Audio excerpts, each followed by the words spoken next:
I'll sit down now. You can sit down wherever you want. Oh, yeah. Thanks. Thank you. I always feel a little awkward sitting down. You're sort of lying down. I feel like Oh, it's sorry. straight here. Sorry about that.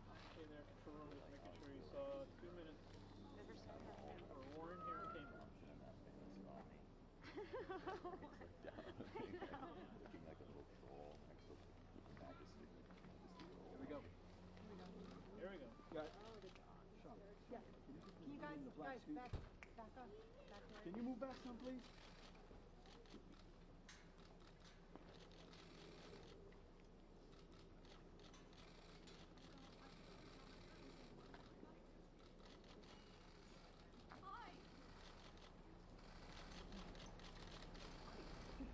I'm Elizabeth Warren. This is my husband, Bruce. Come on up. Okay. And this is Bailey, who will be 8 months old tomorrow.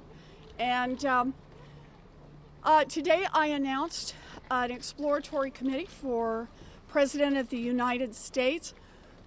I never thought I would run for anything ever in my life, but America's middle class is getting hollowed out, and opportunity for too many of our young people is shrinking. So I'm in this fight all the way. Right now, Washington works great for the wealthy and the well-connected. It's just not working for anyone else. But I am optimistic. I believe in what we can do together. I'm going to build a grassroots campaign. It's already got people from all across this country who are going to be part of it, and together we're going to make change.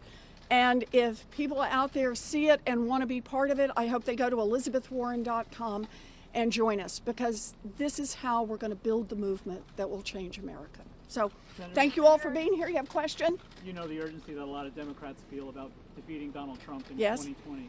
What's your message to the Democratic primary voter who says, I love where Senator Warren stands on the issues, but I worry about electability. I worry about a campaign more about Native American ancestry than the middle class? You know, look, I'm in this fight because I understand what's happening to working families. I grew up in a paycheck-to-paycheck family, and my big chance was a commuter college that cost $50 a semester. I run for office because I'm grateful down to my toes for the opportunities that were given to me, and I am determined that we will give those same opportunities, not just to some of our kids, but to all of our kids. I think when we fight for something positive, for something big, when we show, not just tell, but show what Democrats will get out there and make happen, I think that's how we win. Senator Warren, now Sure. do you think your politics are too polarizing for a national audience? You know, look, the way I see it right now, Washington works great for giant drug companies, but just not for people who are trying to get a prescription filled. Washington works great for for-profit colleges and student loan outfits, but not for young people who are getting crushed by student loan debt. And you could keep going through the list. The problem we've got right now in Washington is that it works great for those who've got money to buy influence. And I'm fighting against that, and you bet it's going to make a lot of people unhappy. But at the end of the day, I don't go to Washington to work for them. Our government should be working for the people, and that's the movement I'm going to lead. Senator, you articulated this very point throughout the course of your career, and you saw a real estate developer from New York expropriate that message in 2016. How do you basically convince people that this message is still a message that belongs to the Democratic Party, given that it's been expropriated and used effectively by a real estate developer? We have to get out there and be clear about what we're fighting for, and then we got to show we're willing to fight for it.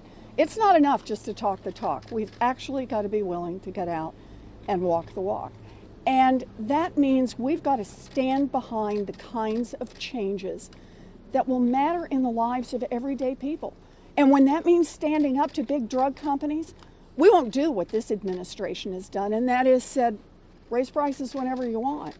we'll say we're going to make real change. Follow up.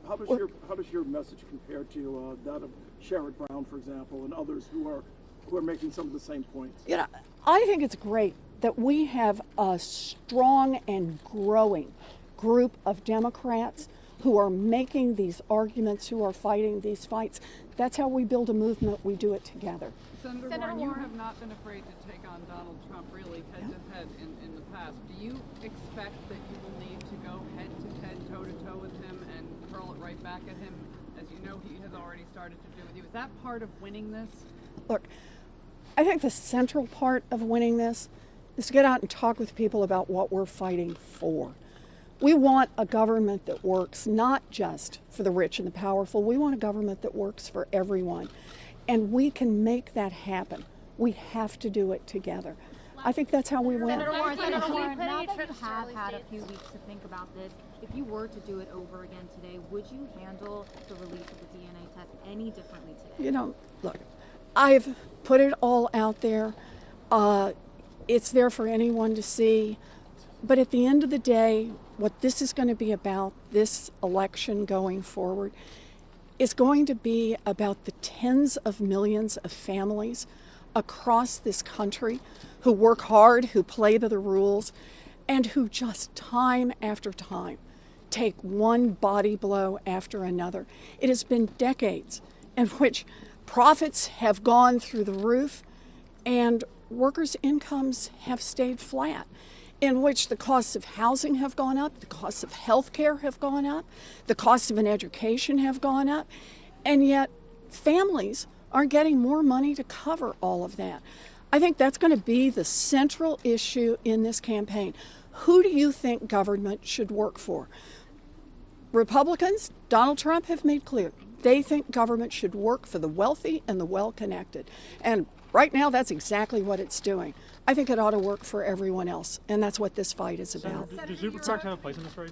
I'm sorry? Do Super PACs have a place in this race? Would you take support from Super PACs? So, look, I believe that as Democrats, the way we're going to win in 2020 is by building a grassroots movement all across this country. And that means we have to build this movement with small dollar donors, with volunteers, with real people.